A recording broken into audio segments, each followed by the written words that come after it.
Fala tricolor, fala tricolora, seja bem-vindo ao canal O Flume Domina, o canal da estatística, o canal da análise técnica do Fluminense. Mas esse vídeo, o vídeo vai ser um pouco diferente. O vídeo vai ser sobre a estatística dos últimos Fla-Flus. Então, se você quiser saber do que eu tô falando, convido você a continuar no vídeo até o final. Mas antes, convido você também a me seguir, a comentar, a compartilhar, né? Manda esse vídeo, manda esse canal para quem é tricolor também, beleza? Mas antes do vídeo também vou dizer, essa pesquisa me custou muito tempo. Então peço aí que tu valorize esse vídeo aí, comenta bastante sobre o que eu venho a falar a seguir e não deixe de me seguir. Então vamos ao vídeo? Primeiramente, eu vou separar esse vídeo em duas partes, porque é muita coisa que eu tenho para falar aqui, né? E antes de qualquer coisa, eu vou explicar sobre o que é o vídeo. Eu fiz uma pesquisa, né?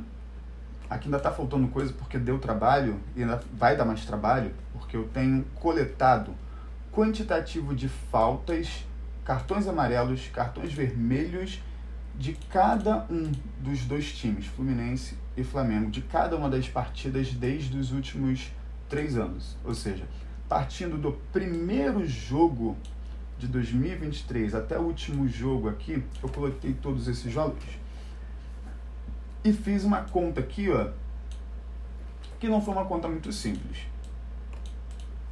Então, peço aí mais uma vez, comenta aí, compartilha, me segue, vai me ajudar muito e vai também ajudar você comentando, largando seu like aí para que esse vídeo chegue a outros tricolores.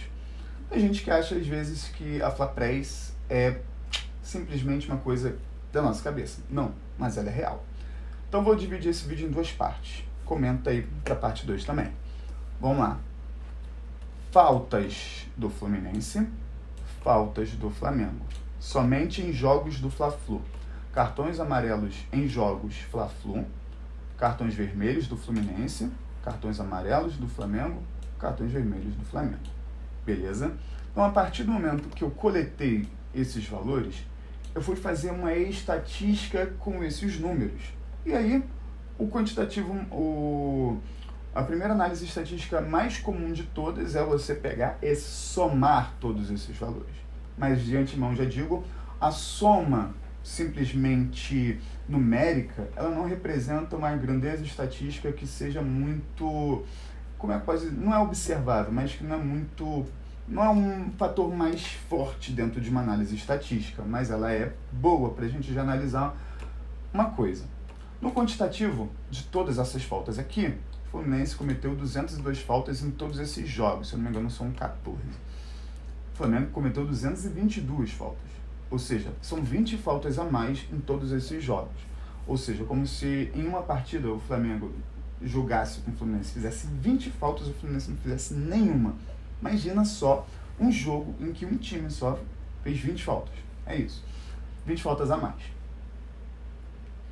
E aí, duas outras análises importantes estatísticas, eu vou deixar a mais importante para depois, mas as outras duas muito importantes que a gente vai analisar aqui são maior e menor. Beleza? Então, se a gente pegar dessas 202 faltas que representa essa coluna aqui, o que a gente vai obter? A maior, né, o jogo em que o Fluminense cometeu mais faltas, o Fluminense cometeu 20, que foi no penúltimo jogo entre Fla-Flu do ano de 2023. Se eu não me engano, foi o jogo da volta. Não, foi o primeiro jogo do Campeonato Brasileiro. 20 faltas o Fluminense cometeu. Beleza.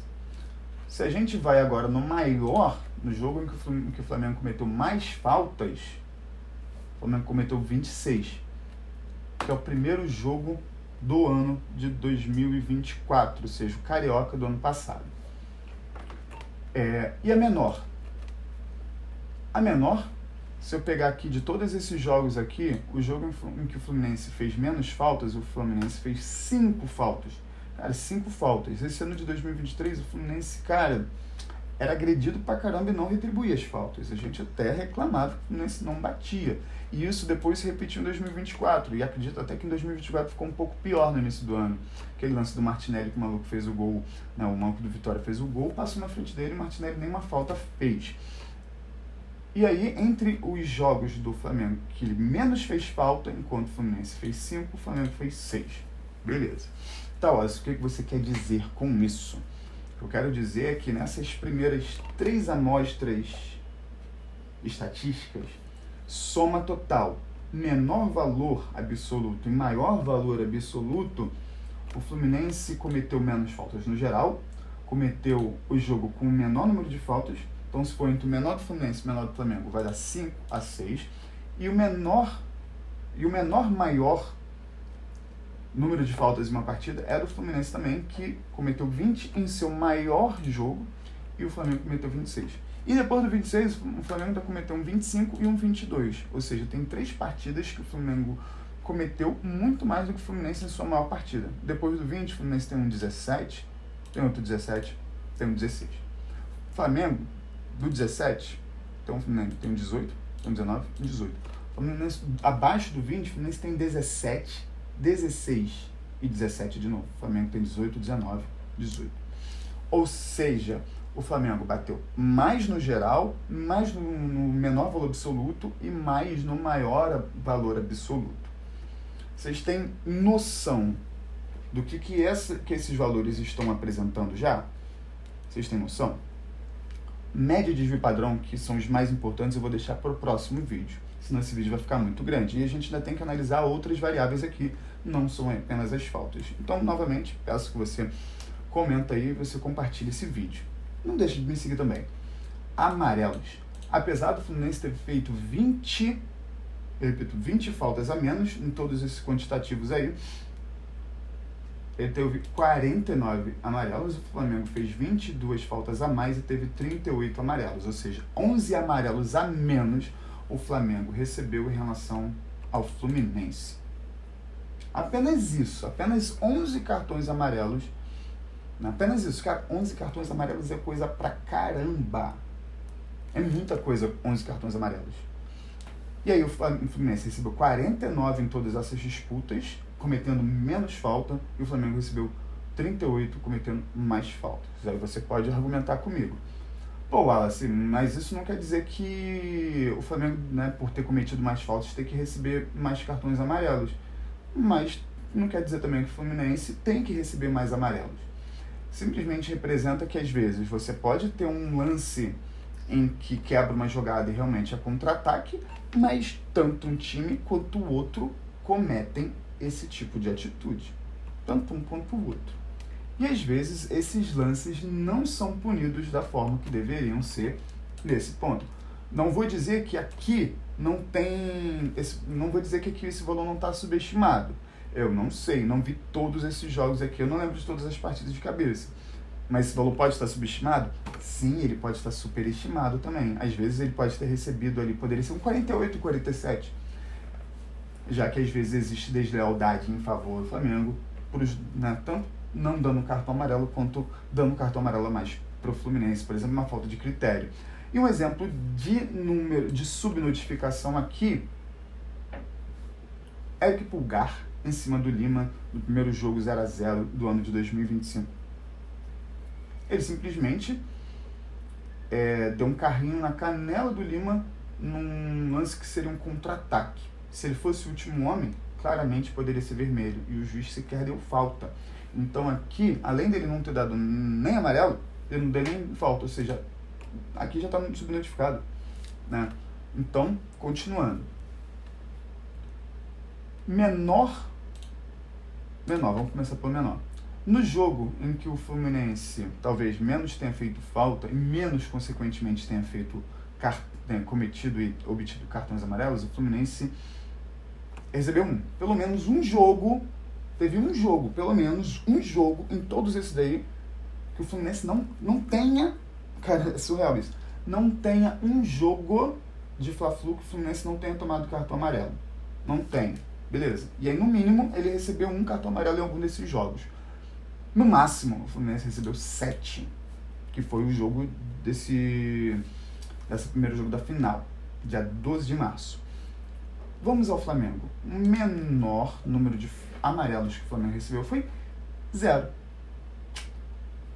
Que é esse joguinho aqui, ó. Nesse jogo em específico, o Flamengo cometeu 22 faltas. Sim, o Flamengo cometeu 22 faltas, fizeram um rodízio. Se eu não me engano, acho que esse foi o primeiro jogo da Copa do Brasil. O Flamengo ele era treinado pelo Careca, que eu esqueci o nome dele, que bateu no Pedro. Esqueci o nome dele.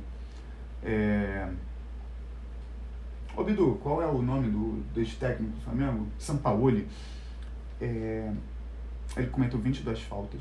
Ele admitiu que falou pro Flamengo bater. O Flamengo fez rodízio de falta no jogador do Fluminense. O Fluminense não conseguiu jogar o que sabia jogar porque foi trucidado com pancada. 0 cartões amarelos. 0 cartões? Não sei. Gramática não é comigo. Vocês têm noção disso? Beleza. Então o limite inferior do Flamengo é 0 cartões amarelos numa partida e 5 vermelhos. E 5 no máximo. Ou seja, quando a falta acontece, apesar às vezes de ser subnotificada, o Flamengo comete mais faltas. É como se ele tivesse liberdade para bater. Por quê? Porque não vai ser punido. Bate mais e recebe menos amarelos. Tanto em número absoluto, quanto em relação ao maior jogo que teve mais cartões amarelos. O Fluminense teve um 7, o Flamengo teve um 5. Vocês têm noção disso? O Fluminense não tem um jogo que não ganhou um cartão amarelo. O Flamengo tem. Tem jogo que não recebeu nenhum amarelo. Mas pode ser pior. Por quê? Se eu somar todos esses vermelhos aqui que o Fluminense recebeu, o Fluminense recebeu 7 vermelhos. 7. O Flamengo recebeu 2. Em todos os 14 jogos, sempre dá merda os jogos entre Fluminense e Flamengo, dá merda entre Flamengo e Botafogo, igual deu anteriormente, deu merda no Flamengo e Vasco, sempre dá merda envolvendo clássico de forma geral. O Flamengo recebeu 2 vermelhos em 14 jogos, o Fluminense recebeu 7. Você tem noção disso?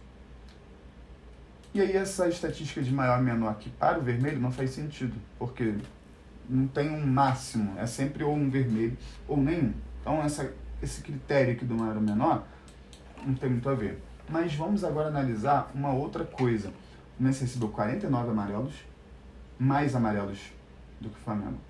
Recebeu mais vermelhos do que o Flamengo, fazendo menos faltas. Vocês já entenderam isso, isso para mim é surreal. Mas existem argumentos contra que podem dizer isso que eu estou falando nesse sentido. Por exemplo, pode ser que numa jogada o Fluminense tenha quebrado o perna do jogador do Flamengo. E aí, vermelho. Aí no outro jogo, vermelho de novo. E mais um jogo, vermelho de novo. É meio difícil de acontecer, mas é possível. E os jogadores do Flamengo são santos, né?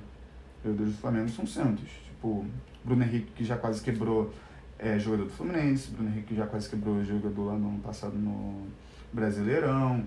Você teve Gabriel Barbosa nos jogos que também recebe muito cartão vermelho, mas ainda assim, 2 vermelhos. Isso é...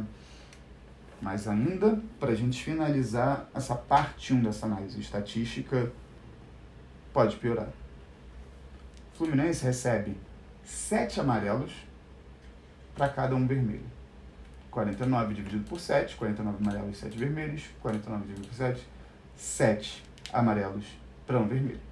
Então é tipo assim, vocês estão batendo pra caramba um expulso para ver se vocês param de bater. O Flamengo é 38 amarelos para 2 vermelhos, ou seja, para cada 19 amarelos, um vermelho. Olha a relatividade disso, olha a relação disso. Você tem 7 amarelos para um vermelho do Fluminense, você tem 19 amarelos para um vermelho do Flamengo. Cara, eu ainda tenho mais coisas para falar que eu vou falar no próximo vídeo. Mas eu acho até aqui já algo muito surreal e eu gostaria de saber de você o que você acha desses valores, né? Sem ser clubista, eu dando argumento para dizer do porquê que esses valores aí são meio loucos e o que eu posso estar falando é meio doideira. Pô, Wallace, eu só acho que, apesar de não fazer falta uma quantidade de faltas grande, tipo assim, de parar a jogada, essas coisas assim, o Fluminense, ele gera muito contra-ataque e quebra muito lance de contra-ataque. O Fluminense dá muito carrinho, o Fluminense joga muito cotovelada no peito do outro jogador. Com o Mano, agora em específico, por exemplo, 3 e 7 aqui, com o Mano, ele pretende jogar mais no contra-ataque. E aqui a gente tem 3 e 7. Aqui, nesses outros jogos, com o Mano, no último jogo que a gente ganhou de 2 a 0, uma falta. E o Fluminense já estava nesse esquema do Mano. No outro jogo, 4 amarelos, o Fluminense já estava com o esquema do Mano. E aqui, no Carioca com o Diniz, no Carioca com o Diniz também, você teve ali 3 amarelos, 3 amarelos e 3 amarelos. Então, tipo assim, esse trecho aqui, ó, é Mano. O Fluminense joga mais no contra-ataque. Então, como é que ele vai jogar mais no contra-ataque se ele tenta jogar no contra-ataque? É meio uma quebra de argumento, não sei se eu estou sendo sucinto, não sei se eu estou sendo claro, mas eu ainda poderia falar o seguinte: o Fluminense é desleal fazendo pouca falta. Beleza. Mas falta antijogo. Ser antijogo também é ser desleal. Ser desleal, em algumas jogadas, também para vermelho. Principalmente quando um mesmo jogador faz algumas faltas. E aí isso, eu venho em outro motivo pelo qual o Eric Pulgar, por exemplo, deveria ter recebido amarelo, e aqui eu acho que está sendo notificado, assim como a quantidade de faltas. O Eric Pulgar, ele já tinha cometido 4 a 5 faltas no John Arias, só no primeiro tempo. Só ele teria cometido umas 4, 5 faltas. Até o John Arias começar a revidar. Aí começou uma briga de faca entre eles dois. Aí o John Arias ganhou o cartão amarelo, o que o Eric Pulgar queria. O Eric Pulgar pegou e ganhou o cartão amarelo também, ali. Mas depois, só depois do John Arias ter ido pra cima. Porque se não fosse o John Arias indo pra cima, provavelmente o Júnior não teria dado o cartão amarelo. E ele deveria ter dado outro amarelo depois do lance do Lima. Mas beleza. Então eu quero saber de você. Deixe seu like aí. Convido você também, flamenguista, a comentar aí. Até a próxima, galera.